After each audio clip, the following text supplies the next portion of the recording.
It's the Litty Show. The Litty Show. You know the fucking vibes, man. You know the fucking vibes, your boy Litty Willie. And today we are in a special, elegant location. Shout out to Bodega 27. We're in the building. I got D2G in the building. What's good, brother? So, my brother. So, you know, they got your government name all over the websites and shit. So I make sure to say D2G. But for the fans out of the state of Florida and out of the city of Miami, Peraza. My government, Peter Peraza, that's my government. So before we start, I want to say thank you for coming through. Thank you for doing the interview. Shout out to Yogi. Yogi set this up. Thank you for having my brother. For sure. Straight into it. Cuban American or American Cuban? Cuban American. Okay. My whole side. The only one that tainted the little Cuban a little bit was my mom. Okay. My mom was the only one that was born here. If not, I would have been in Cuba. I would have been born in Cuba. So everybody else was Cuban. Everybody else is Cuban. Her side is Cuban. My dad's side is all Cuban. My dad's Cuban. So one generation from being from Cuba. So being a Cuban, how important is like your heritage and your pride? Because you know, even with the mouthpiece, we see the Cuban flag. Do you get taught that as young, or is that something you see growing up, or is it just in the blood? Listen, I'm not gonna lie to you. From when it comes to the politics and all of the shit that's going on in Cuba and stuff like that, I'm not really aware of all of the stuff that goes on. Mm-hmm. There's a lot of out here from word of mouth, and I know that it's crazy from my grandparents what they're telling me that's going on over there and stuff like that. But at the end of the day, it's like my first language was Spanish. You know what I'm saying? So I went to Cuba. I went to school. So when you grow up with a Cuban, background. Right. Then you go to school, you meet different cultures and stuff like that. So that's why I'll tell you that I'm Cuban. I love that. I feel like a hybrid because I feel like I'm a Cuban with American papers. You know what I'm saying? Like two strong, prideful cultures. America. Love America. I love America. And then I love, my island. I'm worse than you, bro. I'm Puerto Rican and don't speak Spanish, so. But I'm proud to be Puerto Rican. Who stole that from you, bro? Who stole it from you? Yeah, who stole the Spanish from you, bro? My sister did that to my sister did that to my niece and nephew, and I'm mad as hell. I'm like, how you gonna? Her husband's from Ukraine, and I'm like, you could have given him a Ukrainian language, right. Spanish and English. I'm like, three languages. Right. You know what I'm saying? Well, I do speak three languages. Oh, I speak English, fucked up English, and Ebonics. Now, I'm a fourth generation Puerto Rican, so my great-grandmother came here, and it just got lost in. We do speak Spanglish, like some fucked up shit, but I can't respond to you. Your grandma understands you, not too many other people understand what you're saying. Right, exactly. Where'd you grow up? Kendall. Talk to me about Kendall, because, see, I just had an interview about Kendall a couple of days ago. I'm 34, so the Kendall from now and the Kendall from that era was different. The Kendall from that era was more. I don't know if we edited it out or not, but the Kendall from that era, was more syndicate. You know what I'm saying? Billy levels, all of these. Mm-hmm. You know what I'm saying? It was more street politics. It was a little bit. It wasn't so much street politics, but you would see these people more at the gyms. You know what I'm saying? You go to Porky's, you got Nika Bobby at Porky's. You got same thing. Like I'm telling you, you got Mad Dog at Porky's. So it was more. It's not like now where you go to the gym and it's like 14-year-olds and a whole bunch of jitterbugs working out. You used to go to the gym, it was gorillas in that motherfucker working out, and you kind of like, you know what I'm saying? Like you're like, what's up? You know what I'm saying? Until you start to get down with them and shit like that, and you start to see who's who, and that's how I ended up going around the area. I ended up locking in with Level for the fact that I was already training MMA, jiu-jitsu, shit like that. He was doing a lot of weightlifting, and that's right around the time when he was getting into the backyard shit with Kimbo before it was even in Perrine. When it was in the backyard with I think what's his name? White boy Mike. Mm-hmm. When it was around that time, that's when I started to kind of like lock in with Level and shit like that, and we started to train. Like we used to just train hitting the bag at Body 2000 and shit like that and sparring niggas. And then he went to extreme martial arts, and he started to train there and shit like that, and that's where he started to excel a little, like to excel in the backyard, you know. What age was this? I want to say I was 13, turning 14 when I met him, and that's when we both had a crazy, and to respect him, because honestly, he likes to be referred to now as Rene Martinez. Right. He doesn't like, he doesn't like that no more. So Rene and me, we grappled when I was 14, and we tear down the whole. I'm talking about, if you tell them the story, the nigga will laugh. Like, we tore down the whole gym, all the mats. The coaches were like, "Yo, chill." We wasn't that. So going at it. We were going at not throwing hands, but we were doing jiu-jitsu, grappling.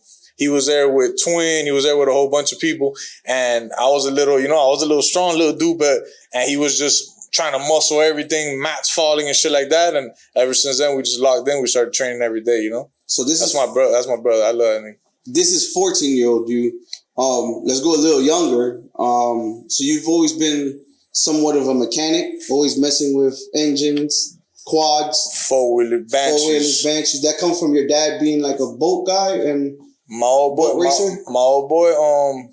My old boy came from the 80s, from racing boats in the 80s.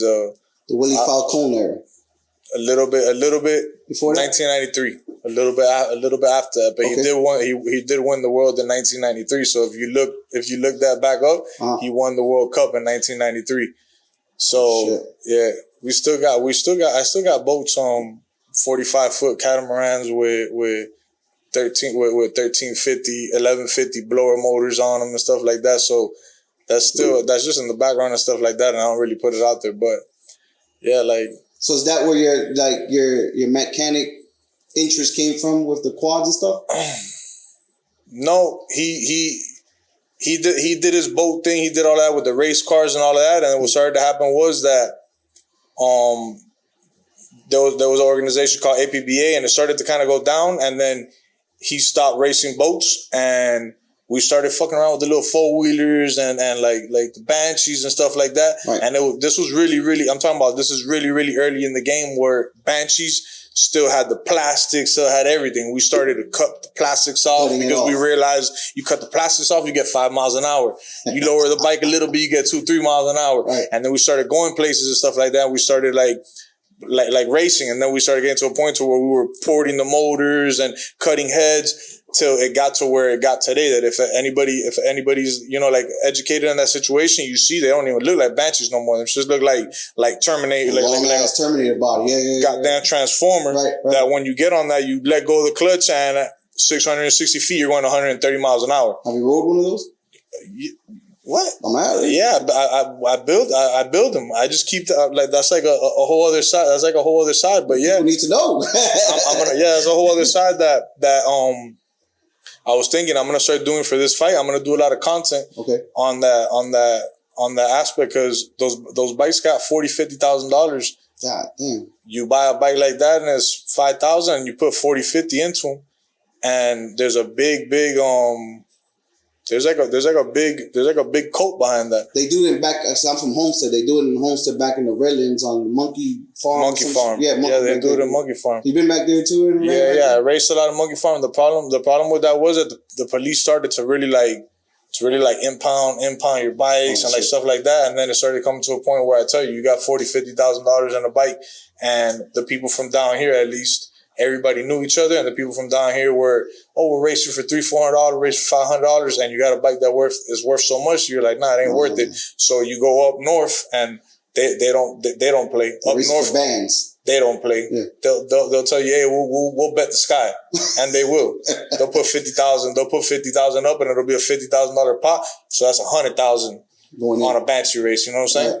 So that's where I got my mechanics from, was the 4-wheelers and stuff like that. And then I started off as driving them because I was so light. I weighed I started out, like I told you, really, really young. At the same time that I was training, probably weighed like 110, 115. Started off around that time, and playing with them, building with them, doing the thing. And then it got to a point now where I got heavy to where now I got people driving them and stuff like that. Right. Yeah, I'm too heavy right now. I'm 190 pounds. The bike itself now, when you lift it, before a bike used to weigh 400 or 500 pounds, you lift the bike up now and it's a 40-pound bike. It's all engine. That's it. It's all engine. All engine. So that's not only where you got your mechanics from, that's also where you got your fucking balls from, because to fight bare knuckle, you gotta have some balls, but then to go fucking 100 and something miles per hour and fucking 60 feet, you gotta be a fearless motherfucker. I think it probably comes from genetics. I think it's my whole boy. You know what I'm saying? I think it comes from genetics because I'm not gonna lie. Now when I get on him now at this age and him too, you know, the older you get, I get on him now, and when you dump the clutch and you're up out of there, and remember 660 feet is half of a quarter of a mile. Right. So at 660 feet, we're getting there in 4 seconds at 128, 130 miles an hour. Before you can even breathe and kind of think of what happened, you pass there, and then your brain starts to think like, damn, I could have just flew off this bitch, and I wouldn't even have noticed I flew off this shit till I was on the floor. Right. So yeah, I did get that rush. You know, you want me to tell you something? The fighting and what everybody tells me about, like, damn, when you go out to that crowd, like when I just fought right now, and we're gonna get to that, but yeah, that last fight. Don't spoil the interview. Don't spoil it. All right. My bad. I'll be getting boosted up. I know, but that adrenaline, where do you get it from? Because you could speak on it. So you got. I wish we had like something that we could pull up on YouTube where you could see shit like that. Robbie could add it probably.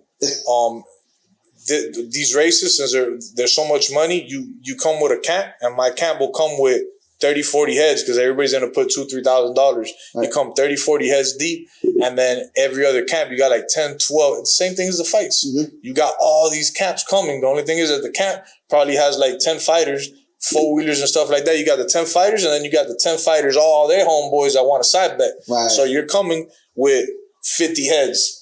They got 50, they got 50. So now you got a road where you ain't supposed to be at. You know what I'm saying? And we're trying to get this shit off quick. You ain't supposed to be out there, and you got like 200 and something people that is uncontrolled. Because that there ain't no sanctions, there ain't no nothing. It's just like everybody's like, what's up, homie? What's up, homie? And everybody kind of knows, like, by the shirts. That's that group, that's this group, that's this group. Right.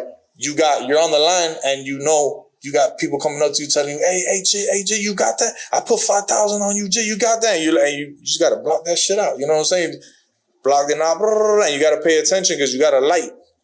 Before it used to be a flag, man. Right now you have a light to where if I let go, they have a little thing that like Street Outlaws. I don't know if you ever seen Street Outlaws. It's like drag racing, right? It's the same. But I don't know if you ever seen Street Outlaws. In real racing, they have a thing that if you cross the light, the track tells you cross the light. We're on the street here, so we got a phone, an iPhone, and then it goes down to if I let go of the clutch and left before they hit the light, you lost 100,000 right there on the line. So there's a lot of pressure there. So that's where that translates into that pressure of having all them people and stuff like that. People I don't know putting all that pressure on me. So where now when I go to fight, that I got that pressure, and it's like this on me now. Yeah. I don't got nobody's all of this pressure on me. I'm more taking in the moment, you know what I'm saying? Right. So the adrenaline comes from pressure. Long story short. The adrenaline, I guess I'm an adrenaline junkie. That's what you're getting at. Yeah, I'm an adrenaline junkie. That's what you're getting at.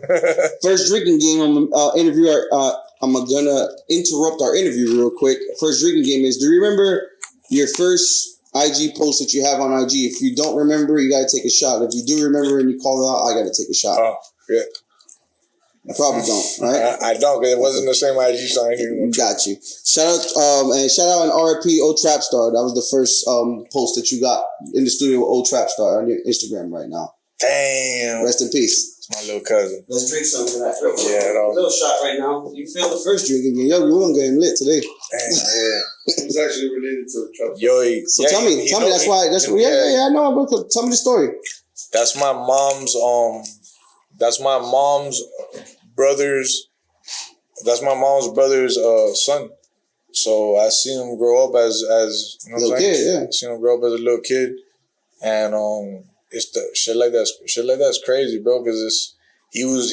I don't know if anybody here knew him, but he wasn't out there like that. Right. He was really just doing music. You know what I'm saying? Like he wasn't with the bullshit of like, oh, this nigga. Like, he wasn't with that. Like I'll tell him some shit and oh, yo, let's go here, let's go there, and he was kind of like always taking care of himself, how he was supposed to be. You know? Right. So, moving smart.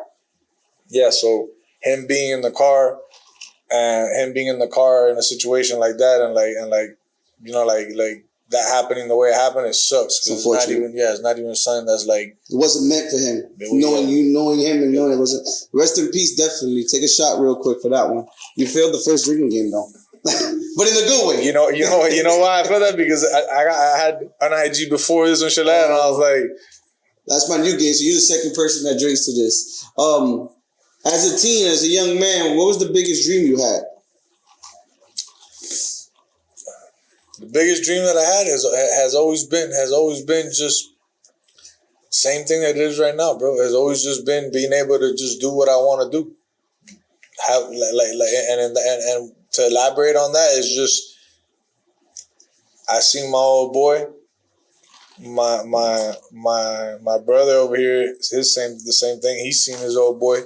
They did what they wanted to do. They would get up, go do what they wanted to do. They have to answer nobody, no clocking, no clocks, none of that. Not that I'm not telling you that I know that I might have got to answer to some people throughout, but the ultimate goal, is just be able to just get up in the morning, and if I want to go work out and I want to go work out, I can work out. I don't got to tell somebody like, yo, I can't work out because I got to go do this and I got to go do that. So it's financial freedom. Financial freedom, definitely.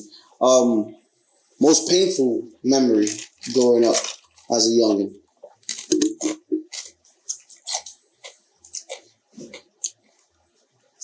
Most painful memory was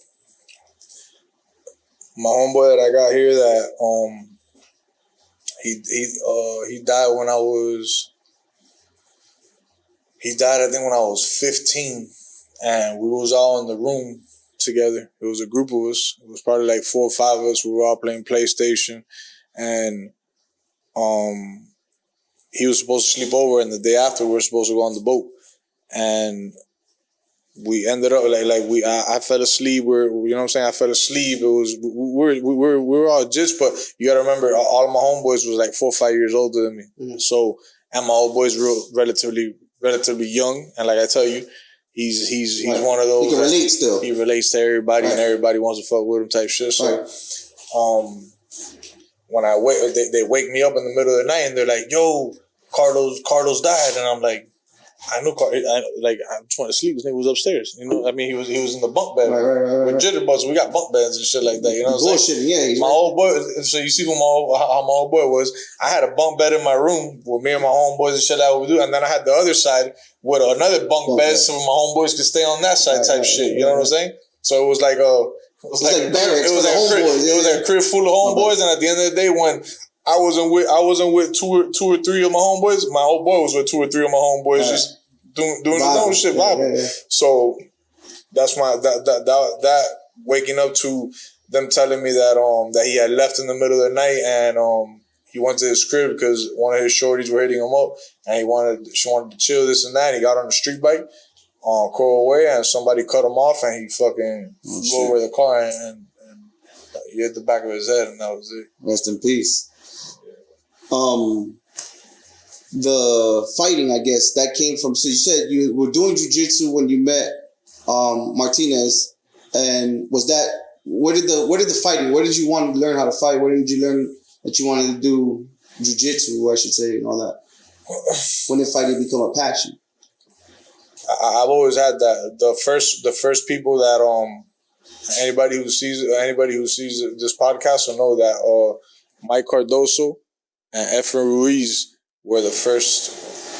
I don't want to say the first, just in case there was anybody who was, but they were like one of the first people who introduced Brazilian jiu-jitsu to the community. Like, nobody knew what jiu-jitsu was. You know what I'm saying? If you see in the UFC when what was his name, when Gracie was choking people out with the lapel, and like they were like, what the fuck is he doing with that jacket on? You know what I'm saying? So I started training with him when I was like 7, 8 years old, and still to this day, I got him training my niece and my nephew.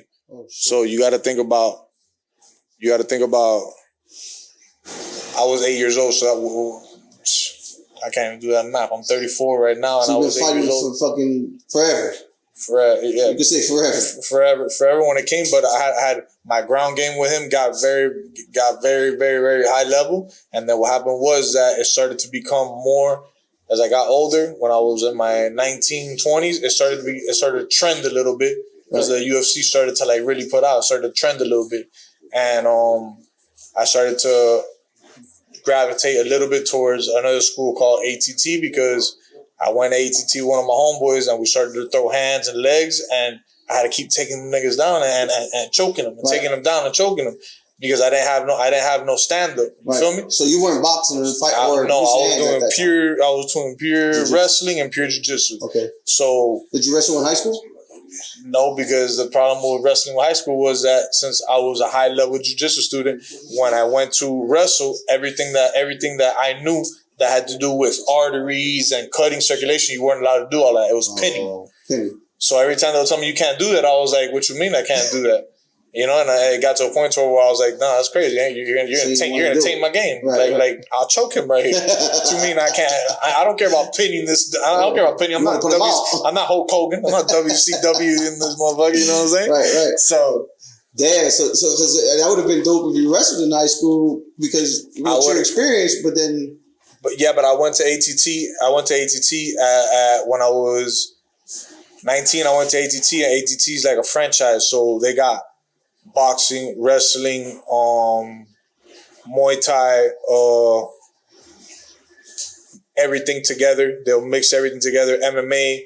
So they had everything, and I focused a lot on freestyle wrestling, which is different than wrestling. Freestyle wrestling is wrestling, everything that wrestling has, but you could do anything that you could do with jiu-jitsu, which means that if I wanna like you come in with your head down and I wanna grab you and I wanna choke you standing up and stay there choking you the whole time, I could do that. You know, so I did that for a long time with an individual by the name of Jason Kelly. Took it to the next level for you. Yeah, bro. Like I'm talking about, like I went in there and my ground was good, so I would go to the ground and I would do good. He took me to a point to where I'd be there for an hour, 2 hours every single day, and I wouldn't get taken down by one student. I wouldn't get taken down. You know what I'm saying? So it was. Oh, I thought you were I can leave you. Hey, go ahead. Yeah. So yeah, he took my level to completely different level. So when did you start now taking this seriously? Because it sounds like you're training, you're sporting, you're school, you're learning. When did it become something where you said, "Okay, I'm taking this shit serious now"? Now I hit the youngsters with some gems. When I got to when I was at ATT, I trained every day for like 3 years, right? And then the people who I had around me when I first started, my jiu-jitsu was better than theirs, but like I told you, their stand-up was better and stuff like that. When I got to a point to where it all evened out, you got to be careful the people who you have around you and stuff like that, because it was almost like I got good, and then they didn't want to be like yo, like you're nasty, you know what I'm saying? Like they wanted to keep it kind of like oh, we're all getting good and stuff like that. So I started to hear the coaches themselves. Like I started to mop up the coaches and stuff like that, and they started to tell me like, yo, there's no money in this, you know what I'm saying? Like, look at so-and-so and look at so-and-so. And what they were telling me at the moment was true. So-and-so who they were telling me, and so-and-so who the other person that were telling me, they were like, look, bro, you're taking them people home. You know what I'm saying? Like, they don't got a car. And that shit fucked with my head because I was 22. Damn. And I was doing other things that I was making money with. And I was like, this takes a lot more time than that. Right. And it fucked with me mentally as to do I want to be a coach, which I love coaching now that I'm older. I love playing around. I love coaching people and stuff like that. Right. But I'm more of a fighter.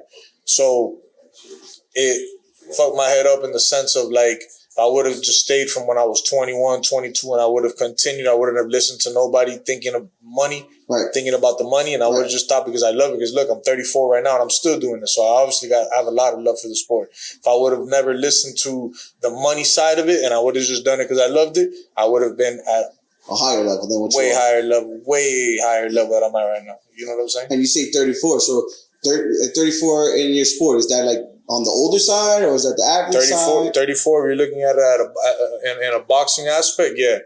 Boxing aspect is like, you know what I'm saying? That would be like a Rocky story. Gotcha. That'd be like a Rocky story. I like that analogy. In MMA, depends what level you're on and what situations you're in. You know what I'm saying? Like right now, MMA. If I were to lock in for 6 months or 7 months, I've done it for so long that there is certain avenues that I could hit that I can make money with MMA. But again, 34, you got to think about it. 34, 36, 37, you're tapping out. Even though I haven't taken the punishment that all these people took when they were 20 something, right? But still, it's not. You're not. Because that was my next point. These guys been doing it for a longer time, so I think that age kind of like brings you down a little bit more because you haven't been doing it as long as them, so your body's not as gassed or you have these guys that at the end of the day they've been doing it for so long that very few of them haven't been knocked out 4 or 5 times. And if you notice, once you see a fighter you'll see a fighter going and he's still chin of steel, and out of nowhere, pow, gets hit one time, gets dropped. And then out of nowhere, you see him 2 fights down the line, pow, gets dropped again. That's Father Time doing this to you? Yeah, I guess. I don't know. I guess once you get dropped a couple times, it's not. I guess it's not the same. I think the computer starts to like, okay, we should just shut down and just reboot back up. You know the vibes is Litty Willie from Litty Productions. I want to thank everybody that's been supporting us, sharing, liking, commenting, doing all that good stuff. Just to let y'all know, we got Instagram live videos, we got YouTube videos, we got all kinds of different productions. That's why we call ourselves Litty Productions. Make sure y'all hit me up if y'all looking for something at Litty Willie _ Litty Show Productions on Instagram, all that good stuff. Just make sure you hit me up. We out. So, question is it big shoes to fill when they announce you as like Rene Martinez's protege? No, because as fucked up as it is, it's almost like I wish I wouldn't care for them to say his protege because at the moment right now, he like how do I say it? He accomplished a lot of shit and he was like the pioneer as well as Kimball and as well Masvidal had 2 fights, but it doesn't matter. He was still in the mix. Right? In the mix when that whole shit was going down. As well as Combo, you know, other people that had a big part in that. But so no when they say his protege, no. But I do feel some type of way when I'm like, it's crazy how if you go onto before social media, before IG, before any of this, and when we used to go on YouTube, remember? All that shit we used to look at was YouTube. Like, let's see what happened on YouTube. Right. Who do we used to see on YouTube? We used to see Kendall Slice on YouTube, and we used to see Love on YouTube. So for him to not even be mentioned in a lot of shit, to me it's like that's crazy. Because you got somebody who went from, and if I call them Level, my bad again, Renee. You got somebody who went from backyard brawler to an MMA fighter, did good in MMA, fought and he fought other opponents, but just an opponent that everybody knows is Ricardo Mayorga. Right. He went to Nicaragua and walked the streets of Nicaragua with no security. You know, this ain't like now, no security. Walking around the streets of Nicaragua with no security. Went to his hometown and put him to sleep in the first round. So it's a little crazy to me how people wouldn't like bring him up more in the sport, you know. Right. But that's our job as well.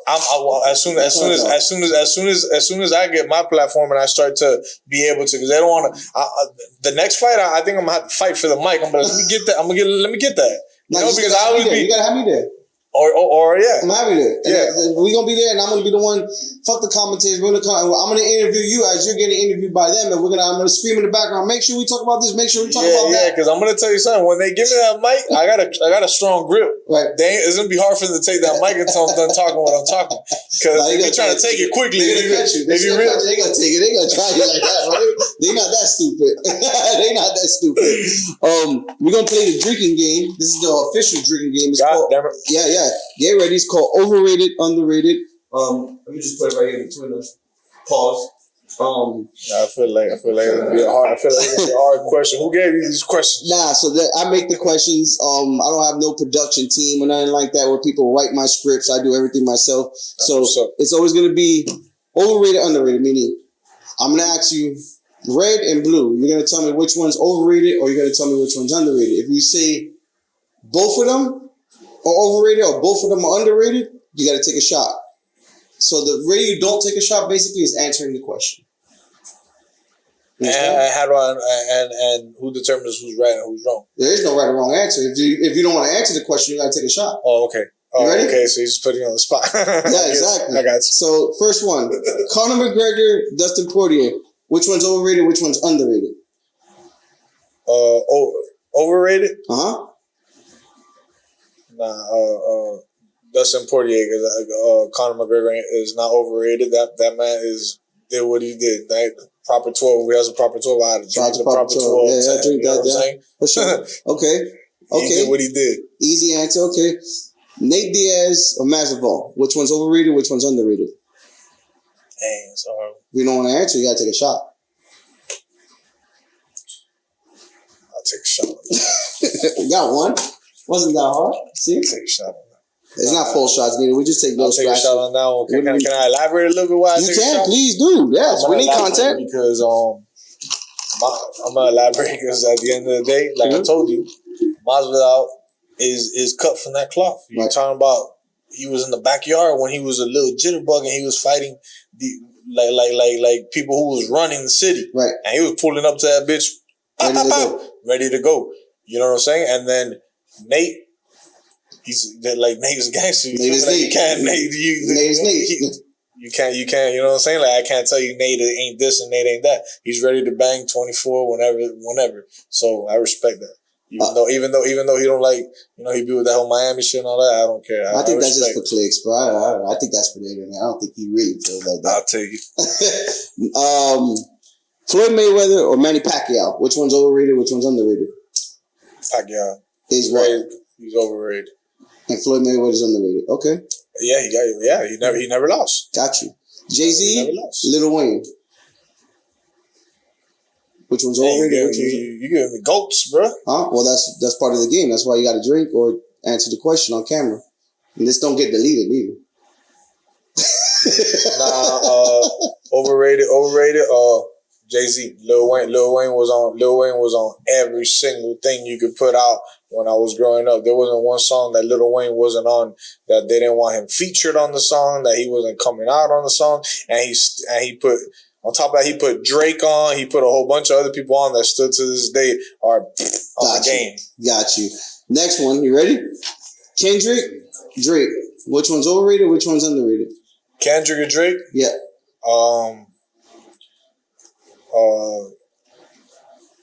Kendrick's overrated because I'll elaborate on that too. Numbers don't lie. Just like my last fight, the numbers don't lie. Right. Where are the hits at? Right. Kendrick is a nice lyricist, but where's the hits at? Numbers don't lie is your solidification on that. Got you. Medianoche or Pan con Bistec? Pan con Bistec. Is what? Overrated or underrated? Oh. I want you to pick one. Damn, that was a trick question. I like Pan con Bistec. That's what I said. Which one's overrated? Which one's underrated? As a Cuban, that's a tough question. That's a hard ass. That's a hard. Depending on how we feel, is what we're gonna choose that day. You ain't picking? Damn, I'll take a shot. I can't pick that. That's one day fucking Cuban right here. One day I might get a medianoche. One day I might get a pan con bistec. I don't even know what to tell you about that one. Damn, that was a trick question. That was just for me to drink. trust from a woman or love from a woman? So which one's overrated? Take your time. Go ahead. We got Red Bull over there. So chase it with it. Let me get a little Red Bull. The shots are hitting hard. Got him. So the next one and the last one. Which one's overrated? Which one's underrated? Love from a woman or trust from a woman? Which one is overrated? Yes. When you and not all right, so there's no speculations. Just answer how you want. Dictionary that one for me real quick because all the rest of them I was able dictionary. When you mean overrated, like women loving men is overrated, or no for you. So as a man, do you see a woman loving you being overrated or underrated, or do you look at trust from a woman being overrated or underrated? I'm a drink to that because that one was. He's not gonna make the second round, but I will. He will say, I will say that I'm gonna take a drink to that because both of them are just as necessary. Just as necessary. You can love me all you want, but if I can't trust you, and vice versa. And vice versa. If I can trust you and you don't love me, then that's even crazier. Well, you know, it is a trick question, like you said. It's a drinking question. I know, you got me. I see what you're doing. Question, as you're drinking, you are a fear junkie for sure. Explain to me that, were you scared to skydive? Hell yeah. You were scared? Hell yeah. You don't even know how that went down. I definitely. I'm gonna tell you. Give me the story. Skydiving. D2G. All right, so me and my girl met each other as friends. You know, we were friends. Right. For a minute. We were friends for like a year and a half, 2 years, chilling with each other. Nothing ever of the sort. You feel me? Right. Straight friends. And one thing led to another, and I end up, you know what I'm saying? Like I started realizing, and I'm like, I'm over here preaching to her, like, bro, I want my next girl to be, you know what I'm saying, my friend, like my dog, like everything, like I tell her anything, you know what I'm saying, like.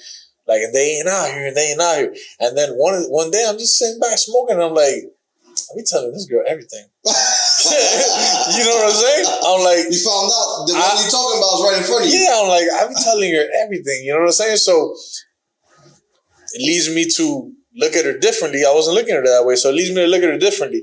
And a couple months into fast forward a couple months into me being with her.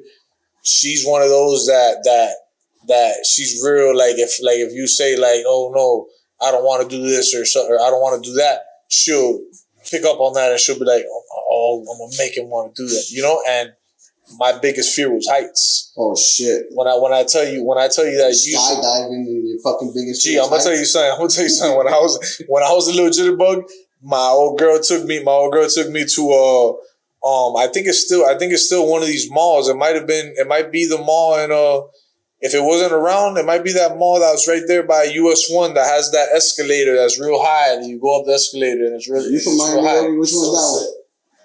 The Sunset Mall? Sunset Place? No, not Sunset Place. The one that's real, the one that's higher. It might be even Brickell City Center. It's a really high one. That didn't exist right now.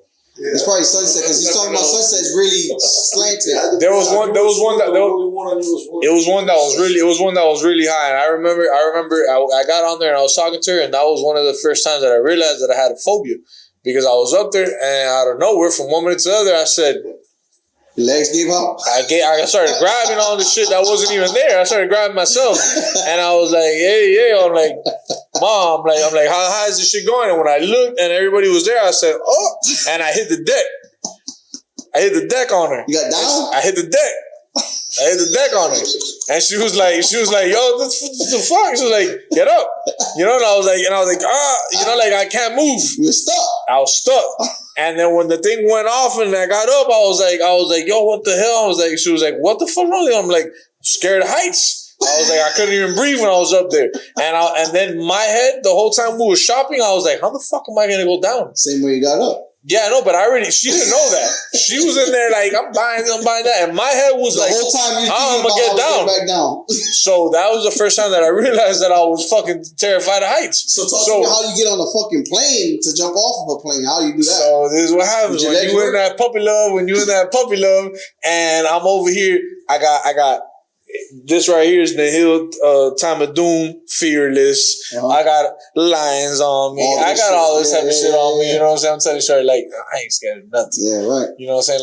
Like it's what I ain't scared of nothing. Right. And then out of nowhere, she calls my bluff, and she's like, I know you're scared of heights. And she was like, look, for your birthday, I've never skydived before. I want to skydive. And I was like, no, absolutely not. Don't. You know, like, I'm scared of heights, and I've told you this multiple times before we were even together. You know what I'm saying? Like, so she made it to where she was like, went behind my back and she Paid for everything, booked it all.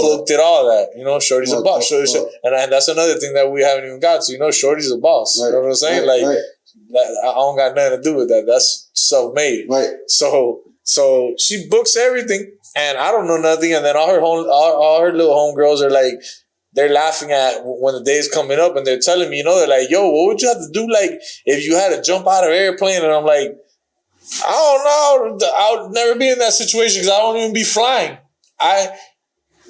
What I told you earlier, that the only thing that I've ever had in my record was because I didn't want to fly to California, and I drove to California. You know, in a Camaro with like 3 dogs, 3 pit bulls. In the back. Because I was like, I'm not flying. I'm finna right. the whole way. Right. You know what I'm saying? So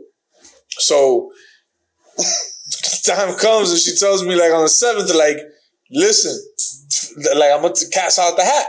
You know what I'm saying? Like, we're skydiving on the 9th. Oh shit.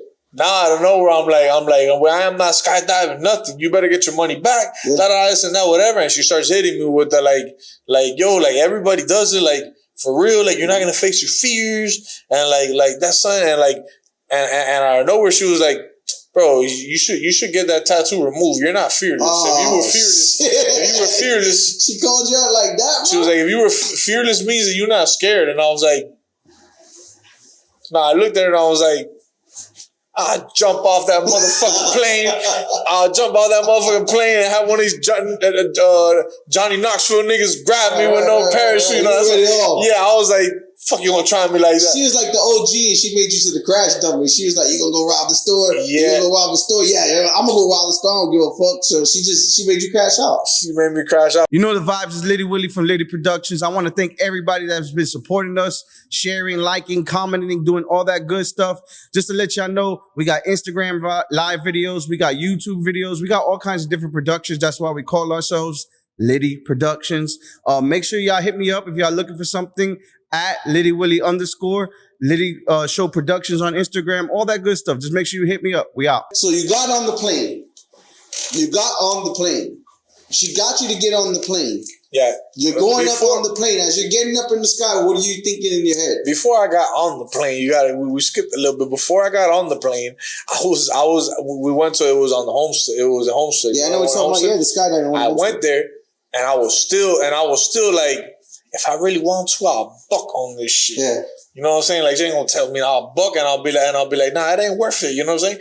But when I looked at the line, and I saw the motherfuckers I was doing it, I was like, how the fuck I'm finna look at this little fucking shoes tied, strings all double, ear, you know what I'm saying? Like little bunny ears all the way down, talking about we're gonna do this, babe. And I was like, motherfucker, am I scared of this shit? And I started getting in my own head. You know, I'm like, hype myself to the point to where I was like, you ready? I started telling her, like, you ready? And you know what I'm saying? Like, so I see everybody coming off, whatever, and at that point, I'm gonna tell you, it all translates. That's why it's crazy. God works in like weird ways, bro. Like, you know, like that point right there was it snapped in. It snapped in the me racing the 4-wheelers, the fights right now, how I'm fighting. It snapped me into a different mode to where I was like, all right, you ready to die? You ready to die right now? You know what I'm saying? And if you're gonna die, you gonna die. You gonna die like a G. You gonna be laughing out here. I'm not gonna be out here like, oh shit. And you ain't die pussy neither because you told your girl, I'm doing it. We gonna die together. So when we went up and all that, it like completely like, and of course I asked God, you know what I'm saying? I was like, God, I'm like, please, bro, you know what I'm saying? Like, don't let me go out on a fucking skydive, which I don't even like. This is not my choice. Right. I'm doing it because I love Shorty, and you know what I'm saying? Like, she put me on blast talking about Pussy you makes you do some crazy things. Yeah, and especially when you in love, you know what I'm saying? When you in love, Pussy it makes and you love now. That's gonna make you do some crazy ass shit. You know what I'm saying? Did you scream? And no. Did you scream when you were going down? No, I got the video and all. No, so I ain't in front. I got the video and all. Yeah. After once we was on that airplane and we went up, I started clowning everybody because everybody was like, and I was like, oh no, everybody's scared now. Everybody's scared now, huh? And I told her, I'm like, yo, and she was like, shh. And I was like, don't shush me now. I'm like, I'm with it now. We in the zone. That's it. I was with it. I turned into that. Right. You know how you ever seen the pits when the pit bulls are just, they're calm, and then you see them start getting a little crazy, and you see that red come out their eyes. Ready to go. That's it. I was ready to go. I was like, I'll jump off this bitch with no problem. You know what I'm saying? So that like I tell you, that translated to, I realized that I was like, damn, like life is really just is really just in your mind. It's how you look at it. Yeah. I looked at it and I was like, you know what? I'm gonna do this, and I'm not gonna really do it again. And honestly, I might do it again. That was one of the most. So you would do it again? I would. You would ask me prior. I would have said, I'd never do it again. I'm gonna do it just because she wants me to do it.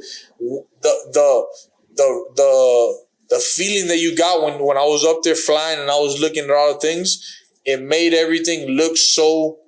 It made everything look so like cartoonish that I was almost like, yo, I'm in a simulation, man. I swear to God. I looked over there and I was like, yo, Kendall's right there. You know what I'm saying? I was looking at everything. It looked like little blocks. It looked like when you play Call of Duty and you lose and you coming right back down. That's what it looked like. So I was chilling. So I was like, you know what? The feeling that it gave me, I was like, damn, I liked it. It gave me like a feeling of like being alive. Yeah. You know, and I realized that when you get them feelings of being alive, those are the moments where the most creativity comes from. Those are the moments because those are the chances that there's other people that'll bungee jump because they like that. I mean, not bungee jump, but that'll skydive because they like to skydive. So they might not get the same experience that I did. Right. The experience that I did was close to death, near death experience because I was like, I'm ready to die in this bitch. You know what I'm saying? So the thoughts that were coming through my head were very, very, very, very like they were strong. You know what I'm saying? So I would definitely. That's why if you say I'm a adrenaline junkie, yeah, because I realized that with doing it in the right setting and it brings out crazy creativity. Dope. You know, as long as you ain't putting yourself, because there's people that do stupid crazy shit to get that adrenaline, and then it leads you to a fucked up place. To death, exactly. But if you look for that and you make sure that you're just not stupid and you're doing it with a purpose, you get real creative putting yourself in those predicaments. I won't do it though. I passed out on a roller coaster. They got a video of me. My body goes limp. I don't know. I thought I was gonna pass out. I did, legitimately. They were making fun of me and recording me. My arms are flopping all over the place. I'm gone. So I would do it, but you're just gonna have to carry my weight all the way down. That's a tough job. Yeah. We're gonna get into bare knuckle in my last drinking game. You ready for this one? You'll probably feel this one again. Last and final, we're gonna talk about bare knuckle fighting. We're gonna get into that. So before we start, when was bare knuckle boxing made legal? Yo, shit, I'm gonna have to drink this one. That's a drink. It's a drink game, huh? Yeah. So professional bare knuckle boxing was never legal under any federal or state laws in the United States until Wyoming became the first to legalize it in March 20th, 2018. So if you didn't know that, now you know that. Go school somebody in the league over there. But you're gonna take a shot. Yeah, I'll take one with you though, because you know we're almost done. I know that we're the second state where we're the second state. Wyoming was first. See, I gave you some homework. You go pick on everybody for that. And say Litty Willie told me even. That's crazy. My debut buddy was from Wyoming. Yeah. Yeah, he was from Wyoming. And he made the. I guess Shout he made out. the state not look good. No, he did. He did. He was a warrior. You know what this man But did? you won. I won, yeah, but it didn't matter. It didn't matter. Listen, like I tell you, like I tell you, like I tell you, I'm just talking shit, bro. I couldn't step in. I give flowers to everybody who deserves the flowers. And this man quit his job, jumped in a car with his female, and drove to Wyoming. Came over here and he when he came over here, I sold. You could ask Yogi, you could ask everybody. I had that shit lit. You know what I'm saying? I was a preliminary selling more than all the pay-per-views. Right. So Shout out to Dade County. Yeah. Shout out to Dade County. I like when I'm sorry to cut you, but we got to put Dade County because my goal has been this past year and a half is like everything Dade. I think that we're not getting the recognition that we need and we deserve in music and fashion and everything. And I love that. I love that. I love that. That's why when you see me, I try to say a lot Miami, and then I've gotten to a point where I say Florida and stuff like that because for the simple fact that I feel like I don't want to separate. When I say Dade County, even though I'm from Dade County, Broward, Florida, right. Broward, Fort Lauderdale, Respect Homestead, right. all of them. I feel like if we go out of town and we go to UK or we go to somewhere, Florida. Who's on fuck with Florida? Florida, right? If we take Homestead, we take Homestead, we take Opalaga, we take all of us. Who's gonna fuck with all of us? You know what I'm saying? So down here, yeah, when we go to fight, it's Dade County, Broward, this and that, but. I always give them all their flowers because I feel like the same way. Like I tell you, like we're all from Florida and we're all cut from that. And I understand that theory because I did graduate from saying Homestead because I started saying Homestead and business be like, where's Homestead? Bitch, it's Miami. What you mean? Like we Florida City, almost a murder capital, First 48, check First 48. Homestead. You know what I'm saying? That's what I'm saying. So Exit 1. how did the whole bare knuckle thing? You're fighting for the BKFC. How did that come about for you? That's another funny story. I'm training at a gym called Boxar, which has a lot of success.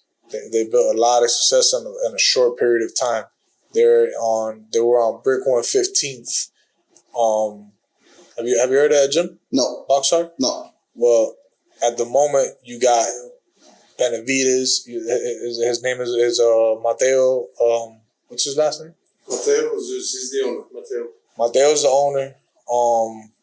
You got David Benavides training out of there, which that's my brother. Super one of the most humblest humans you're ever gonna meet. Mm-hmm.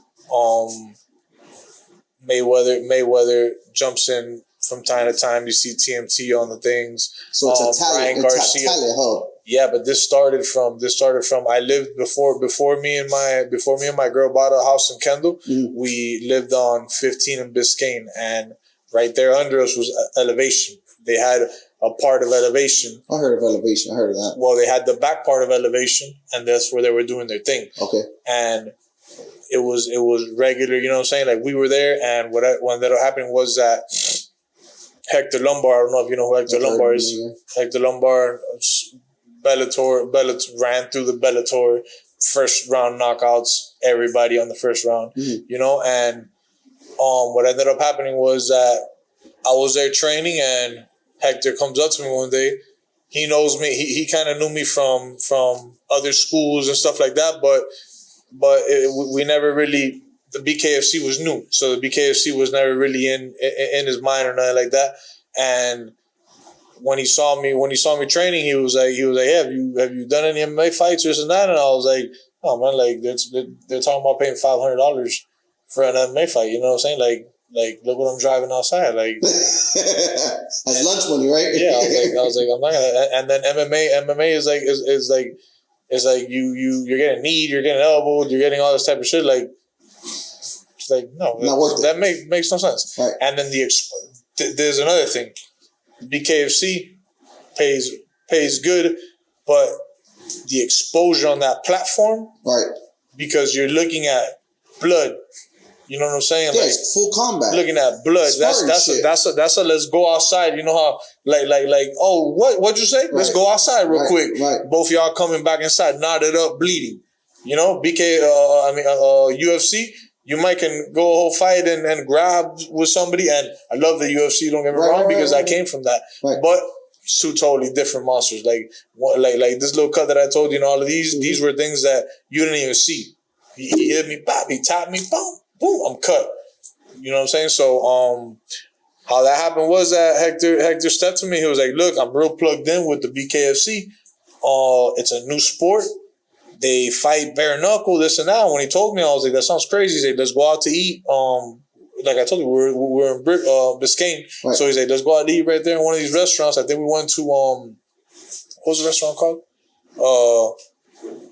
Whatever. At the moment, it doesn't matter. But it was a little restaurant that was popping there. We went, and he sat me down. He was like, "Look," he was like, "You and your female, you know, you guys have a nice following, this and that. Mm-hmm. At the end of the day, you can make this amount of money, and the sport's growing, so you can really grow with the sport." Correct. So I entertained it, and it got to a point to where when I sat down, he sat me down with the owner of the company. The owner of the company told me where they were going with it. Shout out to David Feldman, like. Shout out to David Feldman, bro. It just keeps going and going and going. Yeah, like right. That's definitely. somebody who came from you're talking about, like I tell you, came from nobody knew who he was.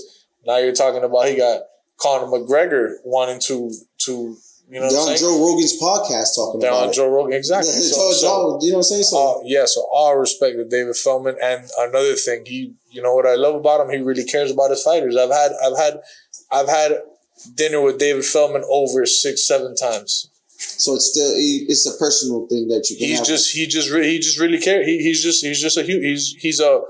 He's a very humble human. You know what I'm saying? Got you. He's not gonna act like I'm David Feldman and I'm not gonna sit. No, he'll sit down with you if he wants to.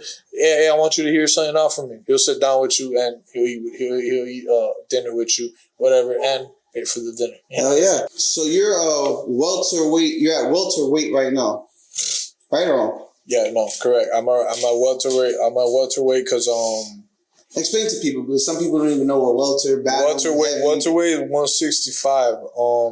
Lightweight is 155, and featherweight I believe is 145. So it's 155 to 165, and then 165 to what? To 175 is I believe they're middleweight. So you can fight somebody. You're 165. You can fight somebody to 174. It doesn't go like boxing. It goes. They have closed numbers. They have 175, 65, 55. So that's it. Yeah, boxing is more like 164, 168. Like they have like wiggle room. Has wiggle room. Yeah.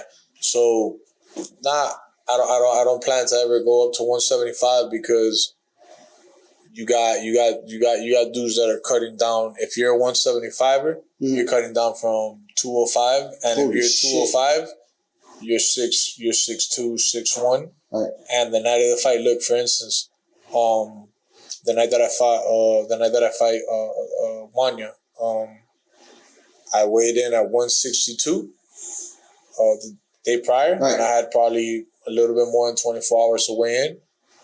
Right before you walk onto the platform, you weigh yourself. I weighed 183. Holy shit! So just imagine, and I'm fucking 5'8". So just imagine somebody now that I fight at 175 that weighs in, especially if he's a wrestler. So it's 5'8" short for the fighting.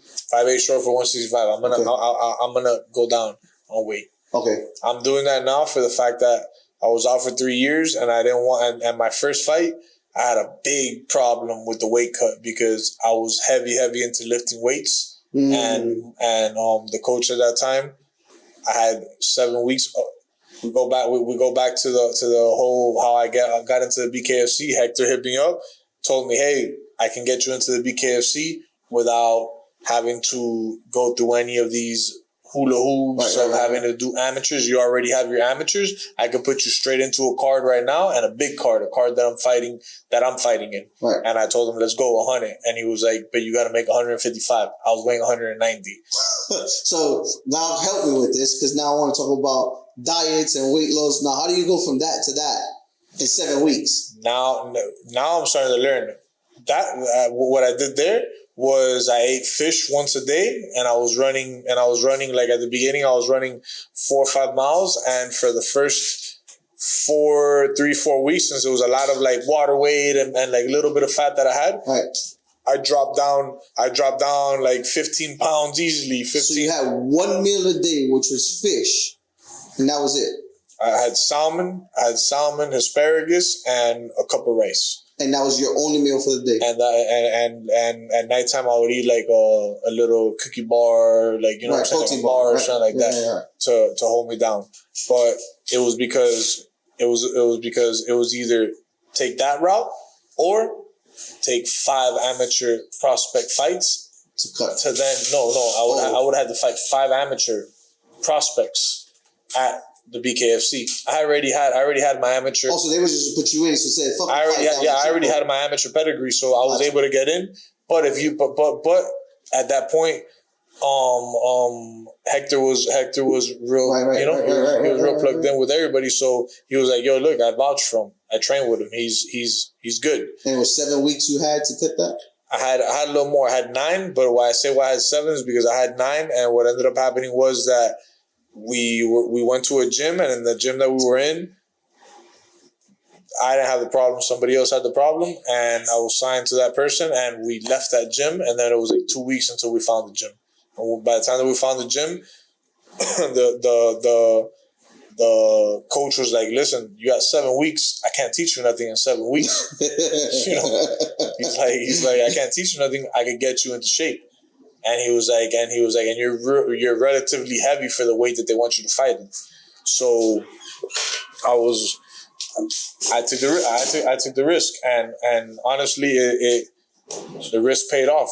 Because the risk paid off. I sold more than pretty much anybody on that card except the co and the main event. And you won that fight. And I won that fight. Yeah, I dropped them a couple times. And you broke your wrist or hand in that fight? Yeah, the first round.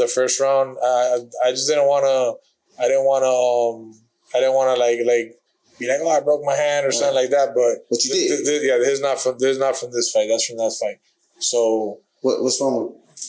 Oh, it's not straight. I got you. Oh, it's swollen. That shit. Not that it's swollen. It's just like that. In the second round, after the first round, when I went to the second round, That's broke. a big difference. Show the camera. It broke. It ain't nothing to us fighters. But the problem was that what happened was that when I went to the corner, they'll stop the fight over a broken hand. So I didn't know that because I'm green. So I'm like, "Coach," my finger was looking the other way because I broke my bone and the ligament. I broke the bone and the ligament, so it was looking that way. So when it was looking that way, I was like, "Oh shit!" And I'm like, "Yo," and I'm like, "Coach," and he's like, "Hide it."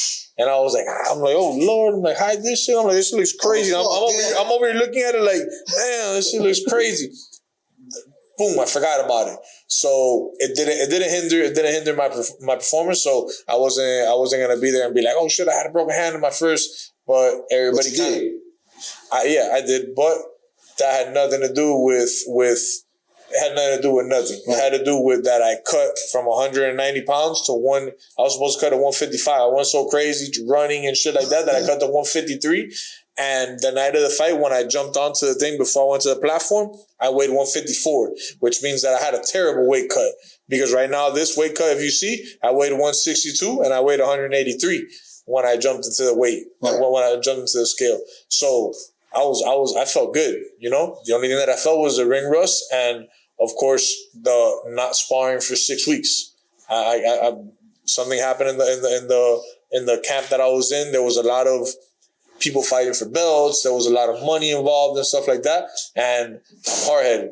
I was like, I didn't want to be sidetracked. I didn't want to feel like I was like being like put into the side. So I was like, do what y'all gonna do. Right. I'm gonna go do what I'm gonna do. You know what I'm saying? And we're all cool. We'll meet.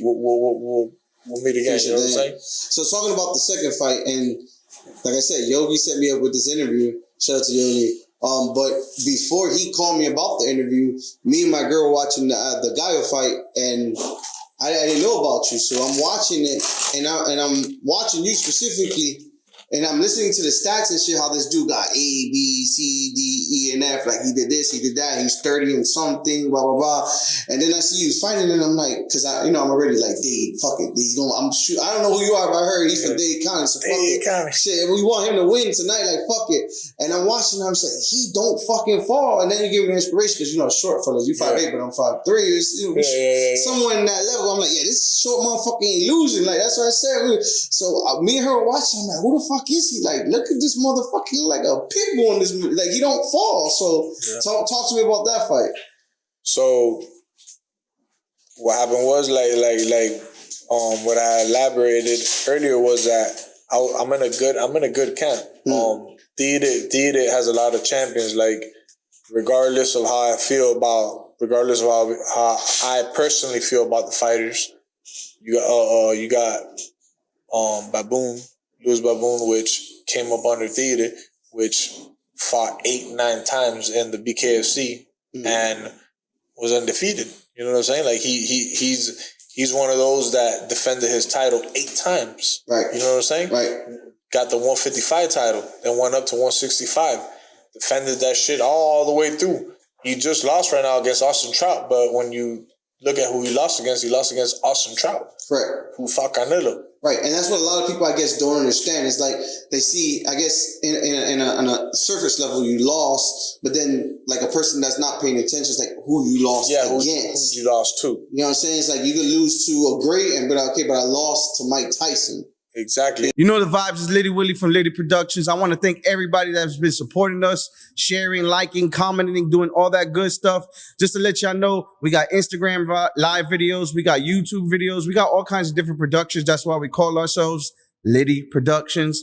Make sure y'all hit me up if y'all looking for something at Litty Willie _. Litty Show Productions on Instagram, all that good stuff. Just make sure you hit me up. We out. The crazy thing is, I'll tell you, me and him are not, you know what I'm saying? We don't really, right now at this moment, we don't see eye to eye, like if we see each other, I'll look the other way. But when it comes to the fighting game, like I tell you, I give everybody their flowers. Respect, right. You know what I'm saying? Like, you cleaned out the 55 division. You went to 65, you cleaned it out. They brought you Austin Trout. Now you didn't get demolished by Austin Trout. Now you're dealing with a high level boxer. Right. It was time for maybe for you to change the tactic up a little bit, or I don't know. I don't want to speak too much about what he needed to do. But at the end of the day, I look at it and I'm like, you didn't lose because you were older. You didn't lose because this, because that. It was a close, not a close fight, but you got outclassed because they outboxed you. Correct. He didn't outdog you. Right. He didn't stand in that paint and bam and paint with you. You know what I'm saying? Not knowing he ran around and hit him with that check jab and stuff like that. Right. So and nothing against Austin Trout, because that's what you're supposed to do. You're supposed to win fights. Right. You know what I'm saying? But like I tell you, coming from D that has a lot of high level fighters. So the 6 weeks that I was supposed to spar for that fight, we got into a disagreement, which was nothing. It wasn't anything that was like fuck you or nothing like that. It was just a disagreement. And at the end of the day, like I tell you again, I'm a hard-headed individual, and I felt like, you know what, I can condition myself. I can do this. I can do that. And sometimes you're wrong. You know what I'm saying? Sometimes you need that experience in your corner. Correct. You know what I'm saying? Like if you see, I was up 5 rounds without my chair. I didn't have a chair for the 5 rounds. You know what I'm saying? That's nobody's fault. But it comes down to I would have had 5 minutes of rest, but I didn't, because since I'm not with my coach and I'm freestyling and I'm here with my homeboys. I'm here with my homeboys, which again, I'm not holding nothing against. I can't say that my homeboys did wrong. They did good. No. They're fighters. You get me? So they're over here worried about telling me what to do. They forget about the chair. I would have forgot about the chair probably too. You know what I'm saying? But there was no chair. There was no nothing. So it was a little bit like coming off of 3 years and then going in there and thugging shit out. You know what I'm saying? And that's what my next thing was. It was a 3-year hiatus for you to that next fight. So, and a chair, as simple as it may sound, that's a big difference for somebody that's in that ring. Definitely, for the fact that since I've been out for so long, I didn't know what round I was in. When first, second, I knew. Once I got to the third and the fourth, I was asking in the corner. I was like, "Yo, what round is it?" And my homeboy was like, "You good?" And I was like, "Nah, yeah." It's like is that I haven't sat down, so I can't count. 1 sit down, 2 sit down, 3 sit down. I get it that when you're cold minded, you can count easily. But when you're in there whacking, and you're getting whacked, and you're whacking back, you kind of like lose track of what the third and the fourth round is if you never sit down and you're just standing up on the ropes asking, like, you know what I'm saying, like, okay, so you say that, now I'm looking at the video, like now I'm looking, okay, yeah, like, so that's it. I couldn't even imagine now about how important just that 5-minute break is, because I guess for somebody else 5 minutes short, but when you're fighting in that ring, 5 minutes is a very long time too. I was well conditioned, so I was really, really, really well conditioned. Like I am right now. Right. When you see me September 13th, you'll see me really, really, my conditioning is going to be through the roof. I'm not going to see you, I'm going to be there. You're here? My birthday's the 20th too, so somewhere around September 20th. September, what is that? It's a Friday. Oh. Virgo? Oh, we're with the signs? Oh, we're with the signs? Virgo. My girl's into the signs. Big money. Is a good thing or no? Yeah, Virgo about their money. Okay, good, for sure. Talk to me about Lion Pack Executive Protection. Bro, me and my brother go back from, he started off at Rolex, at all these strip clubs and stuff like that. That's how he started his EP Executive Protection company. And like I said, I was going back and forth, Cali, this and that, whatever. And when it was, I don't know, do you remember when it was Babylon? I do. When it was Babylon, I used to go to Babylon, and I was there at Babylon so much all the time that these people were like, "Yo, just give this man a shirt." You know what I'm saying? Like, he's here all the time. Just give this man a shirt. Give him a shirt, because I know what he's doing. So just give him a shirt. You know what I'm saying? Like, we ain't gonna pay him, but just give him a shirt. So I'm over there, whatever, and then it switches up to KOD. And when it switched up to KOD, not the KOD, KOD Babylon. Yeah. So when it switched up to that, he told me, he was like, "Yo, I can like, you know, I can give you a good amount of money every night. You're here every night chilling with me either way, and I run this shit. It could be the same thing. You know what I'm saying? We're moving around. We as long as we keep everybody safe, and as long as everything's moving smoothly, you know what I'm saying? You can make your money, and we're here chilling." And I was like, all right. So I took, you know what I'm saying? I was with him, and in the middle of that whole thing happening, he started getting clients, rappers and stuff like that, and out of nowhere, boom. I don't know exactly. I don't want to speak on it, but I don't know exactly how it happened that he landed the Jake contract. And when that happened, he was like, "Hey, look, Jake Paul." He was like, "Look, I'm gonna be out because I'm gonna be traveling with Jake." I don't know if you know who X is. X was Dirk's bodyguard for a while. Okay. Tall boxer dude. Shannon Briggs' training partner. Okay. So he was like, you know, we'll leave you here with X. Keep doing things with X, this and that, whatever. And in that whole little transition time of all of that happening, I started training at Boxer, all of that, and then right a couple months after, that's right when Hector stepped to me and he was like, "Hey, do you want to do bare knuckle? You know, bare knuckle's paying good." And I was like, "All right, let's get it." You know what I'm saying? And shout out to Yogi in the building. Yogi was one. That most definitely my debut. My debut. I don't know if you rewind to my debut. It was a movie, and a lot of that was Yogi in the back and in the behind the scenes directing. You know, he's been behind the scenes. He was behind directing all kinds of shit, making shit happen. Yeah, he was behind the scenes directing, because as a fighter, you got to think about it. It's not just the fight; it's the promo. It's the promo and leading up. I can Like right now, I can clown with you, I can drink, I can promote. But getting closer and closer to the fight, I have to start locking in. Straight, yeah. And I gotta lock in, and I gotta be careful whose energy. That's real. This something that's real for sure. Like 100%. Whose ever energy you let into you can either bring you doubt. It can bring you up. So you really have to be very selective with who you have around you leading up to the fight. You know what I'm saying? We were talking about that with YJ before we started. It's like, so it's certain people that on a podcast. So like Freestyle, I don't give a fuck on Freestyle, but certain people on a podcast where the vibe is like, that's why I say, the fucking vibes, because the vibe has to be correct. If the vibe's not correct, you just don't even want to speak, because words are powerful. So if I'm speaking with you, their words are powerful and it goes into existence, So I could relate to that. Talk to me about the biggest challenge you've had in this whole journey so far. This whole fighting journey, this whole life journey, this BKFC. What has been the biggest challenge you've faced so far in your journey? Being 100% transparent, and the reason why I would like to do that is because I posted a lot on my Instagram that this new generation of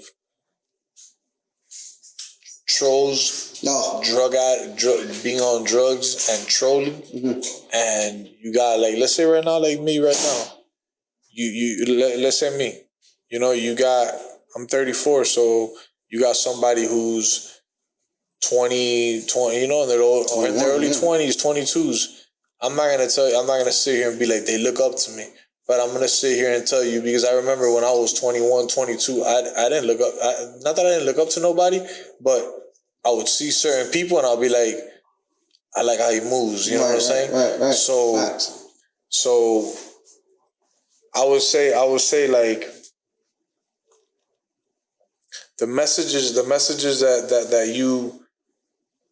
you put on Instagram and like the way that you carry yourself on Instagram is I think at this point right now is very, it's important. Gotcha.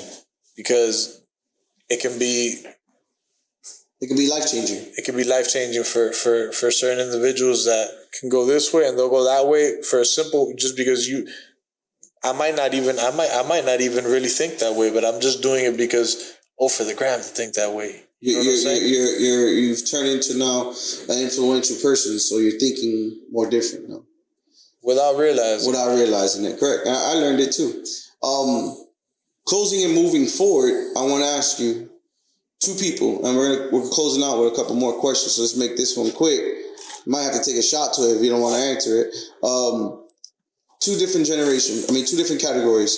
Who would you like to fight for Miami, and who would you like to fight out of Miami? Who would I fight? Or Florida. Let's say Florida. Let's not call it Miami, like you said, in your respect. So who would you like to fight out of Florida, and who would you like to fight out of Florida? When you say out of Florida, who would I like? Any other state, any other country. But I'm saying, who would I like to fight to bring to Florida and fight for Florida, or somebody who is from Florida? No, so those are two different ones. Who would you like to fight that lives outside of Florida, and who would you like to fight that lives inside of Florida? I'll answer the first one first because the other one I gotta give a little thought to. The first one, I would definitely like to fight Kai Kelly. And he's from where? Not Kai. What is it? Kai Stewart. You know who Kai Kelly is? Kai Kelly is a street outlaw. He races cars. So who is that? Wait, first reverse, because I went to race mode. Who is it and where they're from? His name is Kai Stewart, right? Kai Stewart, yeah. From where? Kai Stewart is who just fought. Wyoming. He's from Wyoming. Kai Stewart just fought Guile. Okay, and who would you like to fight from Florida?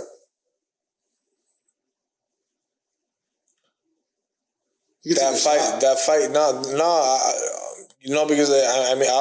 I'll take a shot. But the thing with that is that I don't have any nemesis here in Florida. What's not nemesis? It could always be just a healthy competition. I'll say this: wherever whoever wherever the bag is at, if there's a bag and they tell me this person or that person, but right now when you're telling me, I wouldn't know where the bag lies at this moment, for the fact that I did however they want to put it, I did take an L to Wanya. Right. So once I'm in the predicament where I'm knocking motherfuckers out and they ask me who do I want to fight, then maybe, you know what I'm saying, when people start hating and stuff like that, I'll be like, you know what, I didn't like what that motherfucker said, you know? Right. But right now, I don't have no nemesis, so right now, I would chase the bag. If they tell me you fight Buddy and you get 20, you fight Buddy, you get 30, I don't know either one of them, I'm getting the 30. 30. Well, maybe when we post this, comment below if you're watching this and you're a BKFC fan, who do you want to see him fight? But maybe when we post it, some people are going to just shoot a challenge out for you. People are, but that and that's what it comes down to, where the money side comes out to it, because at the end of the day, like I tell you, whoever sees this, they see me, they see my female, they see how I'm rocking, where my female's young, they see me moving how I move, and some people will look at it and be like, they'll be like, damn, I want that's the same way that I look at it. Look, I look at 50, I look at Gates, I don't look at these new right. I look at the ones who've been in power for a long time and move correctly and say the right stuff, you know what I'm saying? So business wise. Exactly, 100%. So they'll look at it, and some people will look at it in a business wise and be like, I like what he got going on, I would like to be like him. And some people would look at it and be like, I want to end what that he got. I want to end what he got going on. Him and his girl got something, you know what I'm saying, got something good going on. They live in their own house. They you know what I'm saying? Like, he's jeweled up. Like, who is he? Like, they want to know. I want to whoop that motherfucker. Right. That's probably the one who I'll tell you. Like if I hear him in the interview talking that shit, I'll be like, you won't get it. Facts. The other one, I'll be like, I respect you because I think the same way as you. The one talking that crazy shit, I'll be like, close it out. You can get it. We're gonna close out with a quote from you. I'm not the strongest man in the world, and I never said I was, but I fear nothing, and I respect all, and if you don't respect, I'm gonna die about it. Yeah, I think I butchered that a little bit. Sorry. You said it correctly, but that's not my own saying. That's Gates. Okay. That's Kevin Gates. You posted it. So do you stand strong on that quote? Yeah, that's why. Look, there's to end it. I don't know how long you want me to elaborate on it, but I will tell you this. Gates, 50. There's a mixture of a lot of people that I look at that inspire me. You talking about 50 Cent, Gates, Gervonta Davis, Gervonta Davis. I'm sure there's a couple more that I'm not naming, but Gates is somebody who, at the end of the day, look, I saw Gervonta Davis, for instance. I saw Gervonta Davis at Boxer, but it wasn't Boxer. It was at Elevation, and my girl's younger, you know. So my girl was like, she knows that I watch all his fights and shit like that, and I'm when they be saying like, oh, Gervonta, I'm like, nah, man, Gervonta will whoop that. Gervonta will whoop him. What are you talking about? So she hears me. So when she saw him, she was like, oh, look, ain't that who you be talking about? Why don't you go take a picture with him? And I was like, nah. Yeah. You know what I'm saying? Like, nah, because at the end of the day, I understand that when I'm running them 20, 30 miles or 10 miles and shit like that, I don't got nobody with me. So at the end of the day, when I run my 10, 15 miles a night, or I run my, 10, 15 miles today, tomorrow I run 5, the next day I run 8. For somebody to come up to me and I'm on my phone, I looked at him, I locked eyes with him, and he kept going on his phone.